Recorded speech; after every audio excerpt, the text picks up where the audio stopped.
Chapter 5 Mayor Flishy and Trezon. Recently, the citizens of Flush Fleas had employed the assistance of the professional Burlean dragon slayers of the East to assist in culling the swelling number of Doolan dragons. Their rapidly increasing numbers posed a clear and present danger to the vulnerable sugar fairy community upon which they snacked. This strategy of engaging outside help was proving to be very successful, but also very costly. Whilst the number of Doolan dragon attacks on sugar fairies had reduced considerably, unbeknown to his citizens, Mayor Weasel Flishy was siphoning the funds set aside to pay the Burlean dragon slayers for their services, and was, instead, secretly paying them with the sacred jewels that gave Flush Fleas its energy.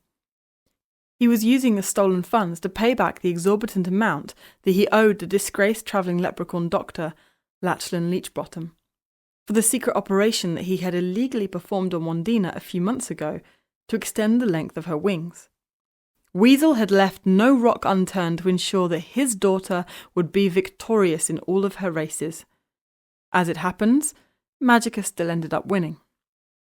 Although the initial amount owing to Lachlan was not exorbitant, the charlatan doctor had verbally offered a Weasel 30-day payment terms and then secretly slipped an additional clause into the fine print of the written contract, which required Weasel to pay an enormous daily compounding interest rate for every day that went by without receiving full payment of the account.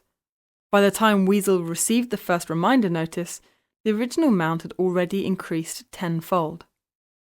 As each successive sacred jewel was removed from the enormous glistening pile hidden in the sacred catacomb that ran under Flush Flea's town hall, and handed over to the Burlean dragon slayers, the dark purple grass, orange clayey soil, and lime green skies became a tad less vibrant.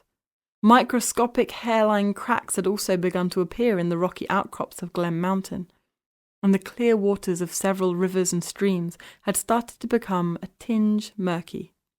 The branches of the various species of trees were looking a smidging on the droopy side, and the rising flowers were slouching ever so slightly. Even the rainbow bridge had lost a bit of its bounce. At this point in time, though, the changes were so subtle that they went unnoticed.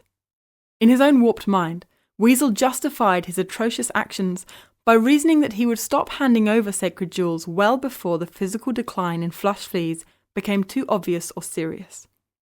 He had no idea whatsoever, at this point in time, that a particularly sinister and evil soul wizard, who had turned to the dark side in return for immortality and had lived in self-imposed exile for hundreds of years, had been vigilantly spying on Flush Fleas and was very aware of these subtle changes.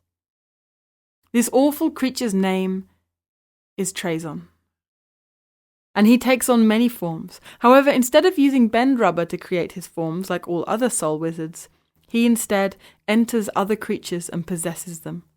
Possessing another creature is a flagrant violation of the soul wizard code of conduct. Such behaviour is seen as a fundamental violation of another creature's right to self-determination, and is only permitted under exceptional circumstances. The reason for deciding to temporarily kidnap another creature's form needs to far outweigh the emotional stress caused to the creature by such an uninvited intrusion. Trezon did not give a hoot as to whether or not any of his actions contravened any of the Soul Wizard's code of conduct. His favourite creature to possess is a large, colourful bird called a flexen. Flexens are the birds referred to earlier that like to snack on drudger worms. These stealthy birds resemble oversized parrots. They are excellent flyers and are found in abundance circling the skies of Flush Fleas. It is their sheer weight of numbers and almost identical appearance that allows Trezon to remain so inconspicuous. Having worked out an ingenious way to suppress other soul wizards from seeing his tainted soul through its feathery guise, he was able to survey the lands unchallenged. He licked his thin flaxen lips with glee each day as he observed the gradual decline of Flush Fleas. He knew that this reduced energy made it vulnerable to attack from his dark magic.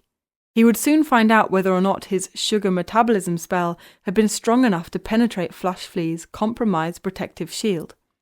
If it had, the sugar fairies would start to put on weight progressively with each passing day. And as they stacked on more and more body fat, they would lose their ability to fly, then to hop and skip, then to move, and would eventually explode. Trazon's tainted soul would bathe in the misery and misfortune of those dying sugar fairies. Such a wide-scale catastrophe would power his wicked soul for at least another 100 years.